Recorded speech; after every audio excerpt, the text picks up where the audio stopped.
அவ்வளவு தண்ணியிலே அங்காரமா ஓடி வரான் எங்க கருப்பன் ஓடி வரான் எங்க கருப்பன் ஓடி வரான் பம்பையிலே குளிச்சு வரான் பாங்காக வரான் ஐயா இந்தா வரான் இந்த வரான் பெரியான வட்டம் வரான் சிறியான வட்டம் வரான் கரிமலையை ஏறி வரான் பகவதிய வணங்கி வரான் கரியெல்லாம் தோடு வரான் எல வந்தவளம் கடந்து வரான் சாமி முக்குழிய தாண்டி வரான் அழுதாமேடு உச்சி வரான் சாமி அழுதையிலே குளிச்சு வரான் ஆளை கட்டி தொட்டு வரான் சாமி பூங்காவனம் புகுந்து வரான் எருமேலி வரான் ஐயா அவர் சாமி கூட வரான்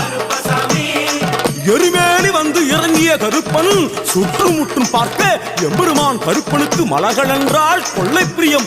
அவன் மலகளால் சல்லடை கட்டி வருகின்ற வேளையில் ஆஹா ஆஹா காண கண்கோடி வேண்டும். அவை என்னென்ன மலர்கள் என்று கேட்டால் எடுத்து வைக்கும் கால்களுக்கு சாமந்தி சல்லடையா, முன்னே வைக்கும் கால்களுக்கு முல்லைப்பூ சல்லடையா, பின்னே வைக்கும் கால்களுக்கு பிச்சிப்பூ சல்லடையா, அள்ளி வைக்கும் கால்களுக்கு அரளிப்பூ சல்லடையா, துள்ளி வைக்கும் கால்களுக்கு துளசியாக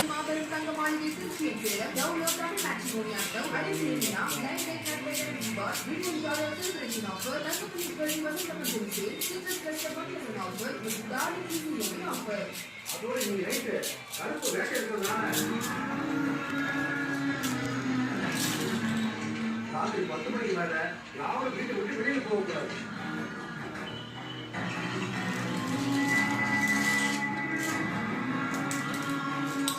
சாமி பாதையில யாரு குறுக்க வந்தாலும் வெட்டி போட்டுருவாங்க.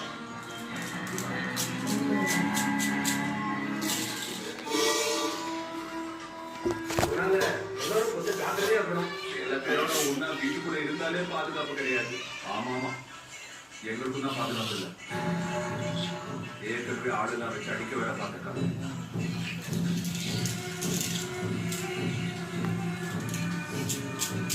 நீங்க எங்க உயிருக்கு ஒரு கேரண்டி கிடையாது. என் வீட்டுல தங்கிறதுக்கு நீங்க இப்படி சொல்லலாமா? என் வீட்டுல உங்களுக்கு உத்தரவாதம் இல்லாம போயிடுமா? உன் வீட்டை யாரு குறை சொல்லுது ராஜா?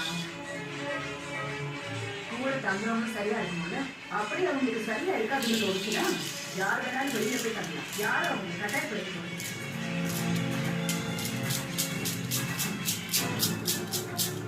நான் வேற எங்கேயாவது போய் தங்கணும்.